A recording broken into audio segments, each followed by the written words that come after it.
¿Qué tal? ¿Cómo están amigos y amigas de esta comunidad? Como siempre, un gusto, como siempre, un placer que nos acompañen, que nos permitan platicar con ustedes del acontecer nacional e internacional. Oigan, hay dos casos que quiero compartir porque me parece que pintan de cuerpo entero a la oposición en este momento. Uno tiene que ver con Margarita Zavala, el otro con Enrique Alfaro. Y sin que esto vaya en beneficio de Morena o en ensalzar lo que ha hecho o dejado de hacer Morena, que ese es otro tema, esa es harina de otro costal, sí es importante ubicar a la oposición.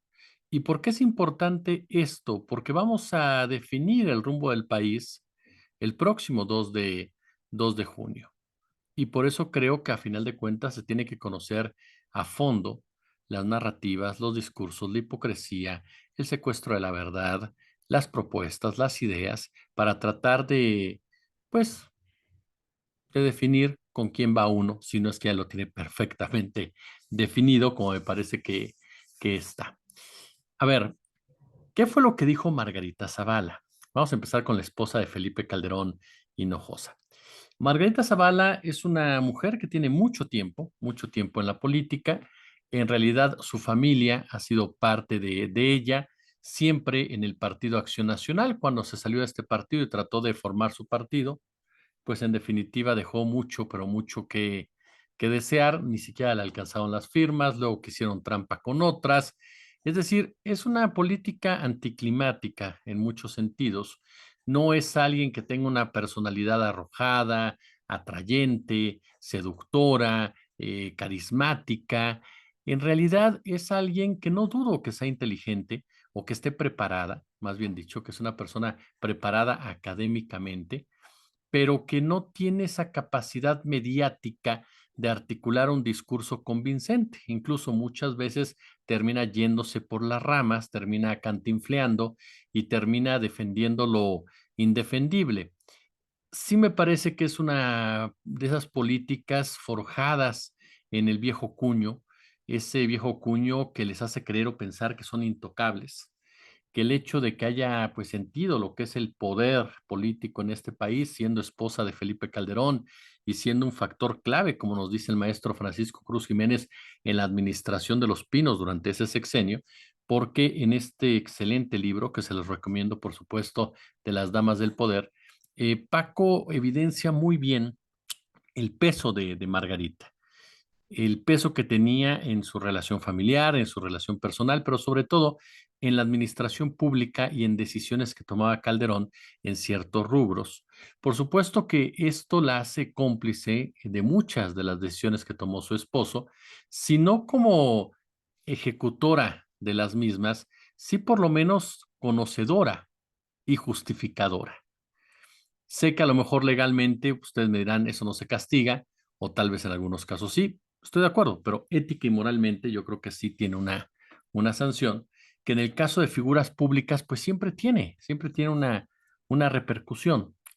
Margarita Zavala siempre supo el tema del crimen organizado, siempre supo lo que pasaba con el narcotráfico, siempre supo de los malos manejos administrativos de Calderón, siempre supo precisamente de la guardería ABC, y sin embargo ella prefirió guardar silencio, prefirió defender en todo momento un mandato que era cuestionado por todos lados y hacía agua, prefirió seguir en esa tesitura después de que terminó, prefirió tratar de rescatar lo poco rescatable del mismo.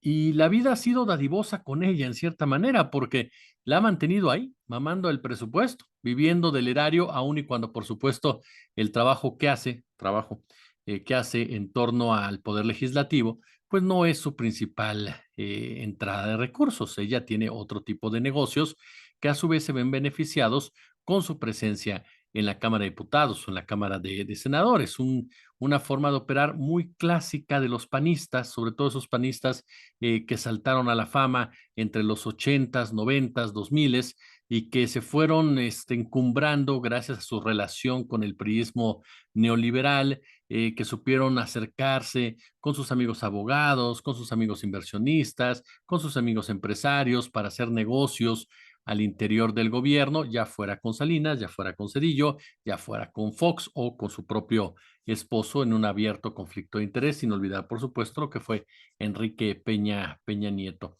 Y de ahí mucha de la molestia, la incomodidad de Margarita Zavala, que además, por supuesto, de ser señalada por el presidente Andrés Manuel López Obrador, pues también ella siente ese coraje, esa frustración de la llegada de López Obrador al poder. ¿Por qué? Porque a final de cuentas estamos hablando del político que recriminó abiertamente a su esposo en todo momento, que evidenció a su esposo, que desnudó la perversidad de su esposo, de su familia entera, y eso sin duda le pega a una mujer con los principios de Margarita, no muy al estilo mafioso, muy gangsteril, por supuesto, pues el hecho de que se metan con la familia tiene un dejo aparte. ¿Por qué les doy todo este preámbulo de Margarita Zavala? Porque en la Cámara de Diputados, me parece, si no mal recuerdo, de repente se molestó Margarita Zavala, se molestó. Se molestó porque fue señalada por un legislador de Morena, ¿no? Que me parece fue Gerardo Fernández Noroña, ¿no? Y esto provocó precisamente que Margarita pidiera el derecho de réplica. Durante ese derecho de réplica, dijo que ella proponía, fíjese bien, que ella proponía que la palabra pueblo no pudiera ser utilizada para excluir a parte del pueblo. Exacto. No podemos excluir a quienes no piensan como el presidente de la República, a quienes opinan diferente, a quienes ven una visión, a quienes tienen una visión distinta de país, a quienes cuestionan la violencia, a quienes cuestionan la pobreza, esa gente que no pide, que no está directamente eh, con el presidente no puede ser segregada, tiene que ser llamada también pueblo. Entonces, ella dijo que era importante estudiar una iniciativa precisamente y reformar la Constitución. Pues, ¿cómo no? ¿Cómo se habían atrevido a señalarla a ella con el dedo flamígero y sobre todo a achacarle responsabilidades del sexenio de su esposo vinculados con Genaro García Luna, que ya en los próximos días se le va a dictar sentencia? No como dicen por ahí, que está en riesgo de que se caiga el caso, no, hasta donde se sabe no está en riesgo. Lo que está en riesgo, digámoslo de esta manera, pues es para él cuánto tiempo va a estar bajo la sombra, ¿no? Porque culpable ya fue declarado culpable. Ahora habrá que ver la magnitud precisamente del castigo. Y por eso le daba el preámbulo de Margarita Zavala, para entender un poco este perfil de una mujer que no soporta ese tipo de cuestionamientos, que no soporta ese tipo de críticas, que se incomoda con las mismas. Y lo peor es que no se sabe defender. No es la primera vez que Margarita Zavala toma la palabra para replicar o para rechazar algún tipo de señalamiento y lejos de realizar una oratoria fuerte, intensa, incontestable, cae en lugares comunes, cae en errores incluso de nombres, cae en propuestas bizarras como la que acabamos de escuchar, ¿no? Porque esta propuesta mucho va de la mano de la molestia, de la vanidad, de la soberbia, del ego, que cómo se atreven a señalarla a ella, que es parte de esa casta divina, ¿no? De esa casta política que salva a México, que nos salva todos los días, que durante 6 años que estuvieron en Los Pinos, ella, su esposo y su familia, por supuesto, hicieron un buen negocio con Hildebrando, por ejemplo, nada más por ponerle un caso, pues nos hicieron el favor de gobernarnos. O podemos pensar, por supuesto, ¿no? Que Margarita, toda ternura, quiere ser parte del pueblo. Y entonces ahí donde yo preguntaría, ¿qué no son ellos los que han sido los principales responsables de la segregación de ese pueblo, de ese grupo de personas a las que ellos consideran inferiores, a las que ellos con sus actos, que están perfectamente comprobados, confirmados, ubican, ¿no? Como inferiores, como desechables, como un número, como parte de un territorio sacrificable en beneficio de las grandes fortunas, de los millonarios, de la oligarquía? Eso de que diga Margarita Zavala, no pueden excluirnos a nosotros de ser pueblo, cuando ella misma junto con su hermano, sus hijos, su esposo, su sobrina, han despreciado ese término, y lo han despreciado de manera abierta, clara, contundente. Ella habla de que no pueden excluir a quienes no piensan como el presidente. Ese sector de la población ha excluido a millones durante muchos años. O no fue su gobierno el de su esposo, en donde, insisto, por eso le da el preámbulo. Ella estaba enterada que se criminalizó al pueblo. Por ejemplo, no fue durante la docena trágica, más los gobiernos priistas neoliberales, que se precarizó el empleo del pueblo. No fue durante durante esos sexenios que se detuvo el ascenso social del pueblo. Hay un desprecio tácito a ese concepto del pueblo, porque es algo que ellos no entienden ni les interesa entender, y que más allá de eso, lo único que les interesa es manipular y desechar. Y vuelvo a lo mismo, es historia. Ahí están los resultados, ahí están las consecuencias, ahí está su comportamiento. Los grandes delincuentes de la sociedad que se apropian de los recursos públicos, se enriquecen, acumulan a costa, ¿no?, de dejar grandes franjas de la población sin acceso a servicios básicos de salud, educación, servicios públicos, etcétera, incrementando, por supuesto, la exclusión. No son perseguidos, son alabados, son señalados como empresarios o políticos ejemplares. Caso contrario de una persona que no tiene dinero.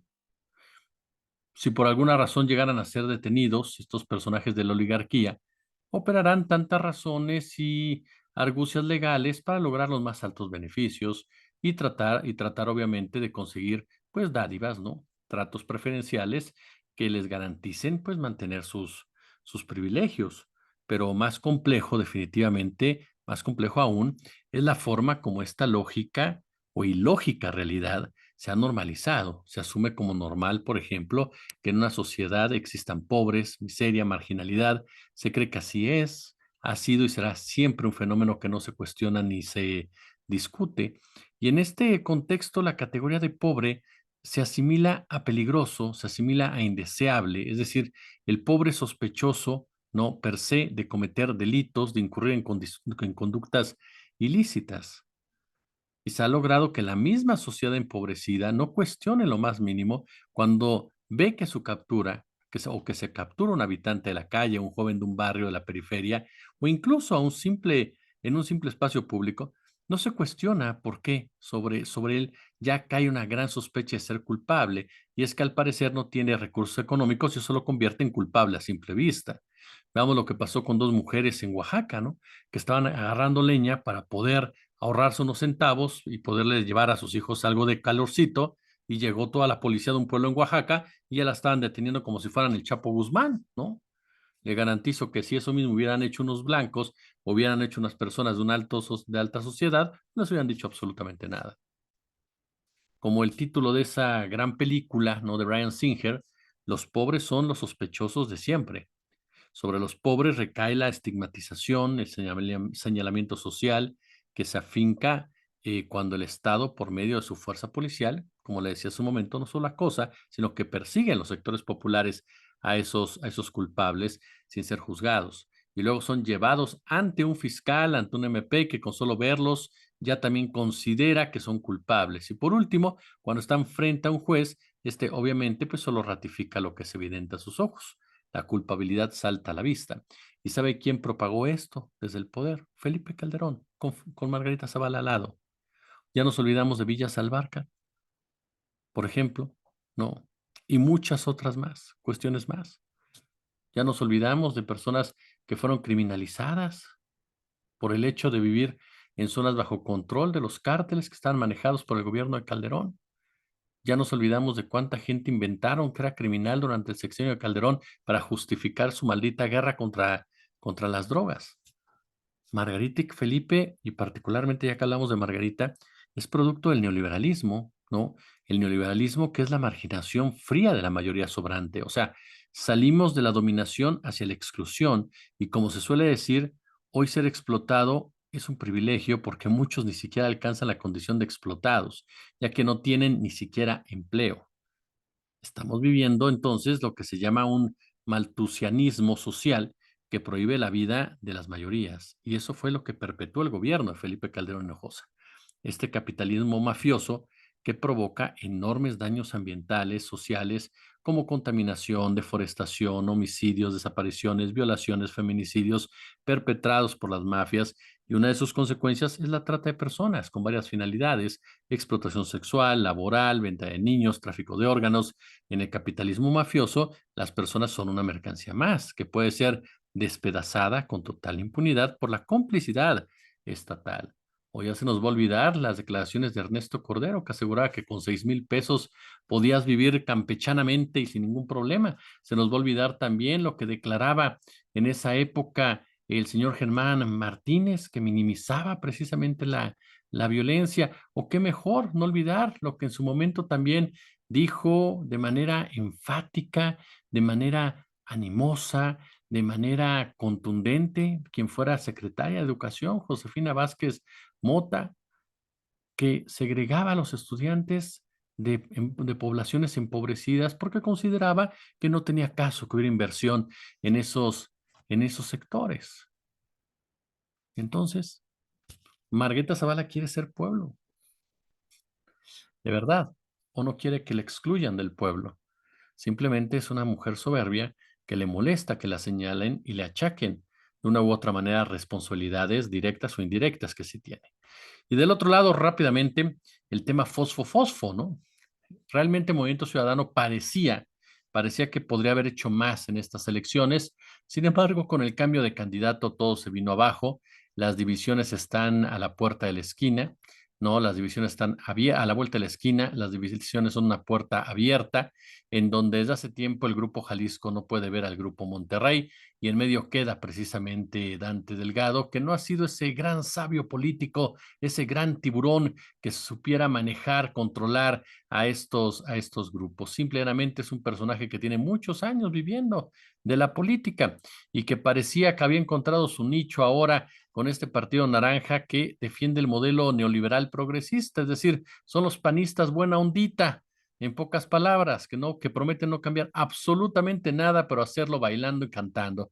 Y Enrique Alfaro, que es un político serio, que es un machín en toda la extensión de la palabra, es un macho alfa, lomo plateado, pues indigna que le quieran poner los tenis fosfo, fosfo, no vaya a atentar contra su virilidad. Y lo que realmente le molesta al personaje en cuestión, pues es que él no tuvo posibilidades reales de ser nunca candidato a la presidencia, sobre todo por todo el andamiaje que se le recarga en la espalda, y que lo ha dicho Ricardo Valderas, lo ha dicho Ricardo Ravelo, gente que ha estudiado a fondo precisamente lo que pasa en el crimen organizado. Pues Enrique Alfaro fracasó rotundamente en esa materia. Hoy por hoy, Jalisco es el estado con más desaparecidos en nuestro país, pero además de todo, como lo ha señalado Ricardo Ravelo, el narcotráfico es el gobierno en Jalisco, punto.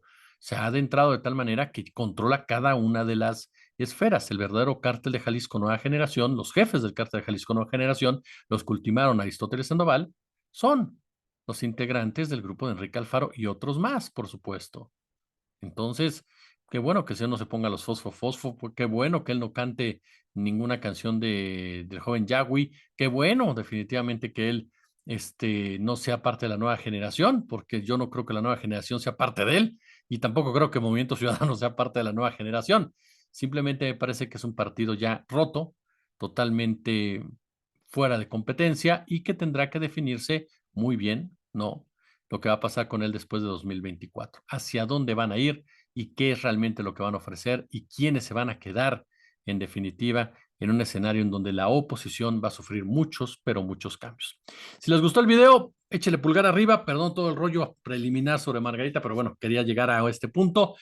Compártanlo si les gustó, si no les gustó también compártanlo, y ya lo sabes, suscríbase, denle a la campanita, déjenos su comentario, que es muy importante para cada uno de nosotros, y ya lo sabes, si puede, si hay chance, échanos al super chat, si no, con todo lo que le hemos dicho, nos ayuda bastante. Como siempre, un gusto, como siempre, un verdadero, pero verdadero placer.